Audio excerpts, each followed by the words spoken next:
Hi everyone. Today I'm going to talk about how I increase my motivation to study and how things don't get boring, bleak, and burn out. And I try and always remain enthusiastic and keen to study, and how that helps me get more volume in as well.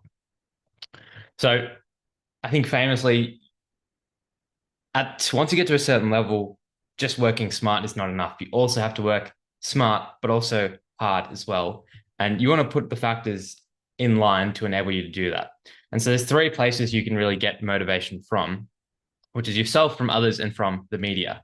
Now, obviously, I think it's worthwhile talking about the definitions where motivation might be something where you feel really passionate about studying and you can't wait to go learn something. That's pretty rare. So when I get those periods of, I'm really interested, I just go all in.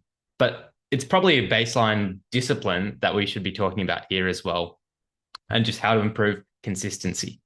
So it's worthwhile thinking, there's intrinsic factors and extrinsic factors. So one issue with using the media to study, and maybe every time before you study, you watch like a YouTube video saying, study motivational video, is like that's very hard to sustain, and you're reliant on someone else to get your own value out of that. So I think honestly, one thing is that might be helpful is just the act of some sort of journaling and reflection. Why are you doing the course that you're doing? What is it that you are doing this all for? How does this fit into your long-term plan?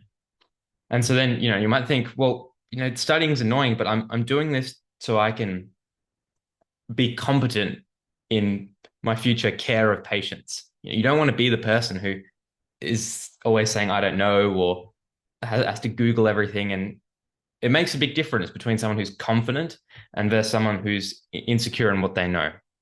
And so if you fit things into your long-term goals, that will increase the value that you get from your study sessions. I think also the the more you study will grow your confidence, but the more opportunities it'll open up. So there's lots of benefits from being a high achiever and from being smart. You get respect from your peers, and people often ask you questions, so you get opportunities to help people with that as well. But I think also it opens up opportunities with regard to scholarships, research initiatives, professional opportunities. People want you in their team. People want to collaborate with you. The way you think about other areas and learning is all improved. And for me, it's just helpful to get good at something. Most people, when they think about what they enjoy doing, they have a series of hobbies, and they have a series of activities that they like engaging in. But I really like aspiring to be really good at one particular thing, to be, to specialize at one particular thing is valuable.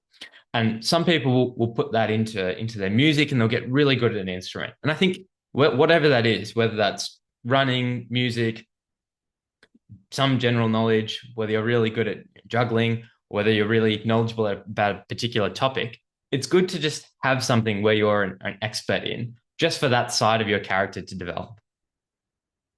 So the best place to start if you're struggling to motivate yourself to study is why are you doing it? What's the whole point of this all? Is there any way of making this fun? And what would this look like if it were easy? If I was to do well, to be confident, to be a high achiever, how would that change my life? Then you can motivate or get motivation from others. And I think it's really good to have a group of high achieving peers. If you are the type of person who spends, your five closest friends are also slacking off a little bit, leave things to the last minute, that's going to rub off on you as well. But if you are around people who, as soon as the assignment comes out, they start working on it, or they're doing a little bit of prep in the holidays, or they're always discussing things, it's always on their mind, just by association, you'll grow in your motivation. And it's very hard to change the dynamics of the groups that you're already in, but you can always set the example for others. And that's something that is quite a motivating factor for me as well. If you're the one who's doing, just 20 minutes a day of studying in the holidays, then people are going to see you. They're going to see the change that happen, and you're going to be the example for others, and then you can bring them with you. So you can use others both as motivation for yourself and say, I've got to keep up. I've got to, get ahead. or you can use them and say, I'm going to be the example that everyone else will follow, and that's going to help me improve my motivation.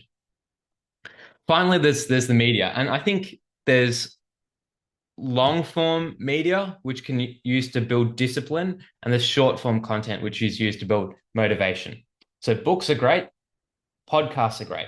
Whenever I sort of interact with these mediums, I feel fired up about learning. I just want to work hard because I'm interacting with people who are the top of their respective domains. When you listen to, someone who created a company or someone who made some interesting discovery or people analyzing the research, they've done the hard work. And when you associate with, it's almost like picking your own peers, but they're sort of high achieving, high flying, successful people. And when they inspire you, you want to be like them. And everyone I've interacted with via podcasts or books are people that I choose people who I respect and who I would gladly have a conversation with. And that motivates me to try and be like them. When I see someone giving a call to action to say, work hard in your 20s, then I'm all for it. Then there's the short form stuff, which is often your YouTube or even like your shorts, your TikToks, and which will give you, study hacks or like study motivation.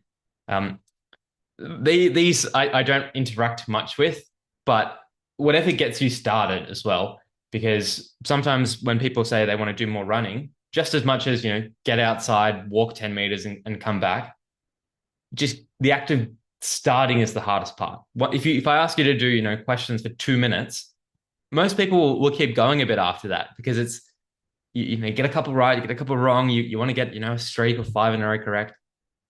Just do something to make you start. So they can be helpful if you're the type of person who often starting is the struggle. Bear that in mind, but then just make sure you have some sort of long form motivation to build your discipline on top of that, I think. Now, what's important is, can you give yourself some observable metrics?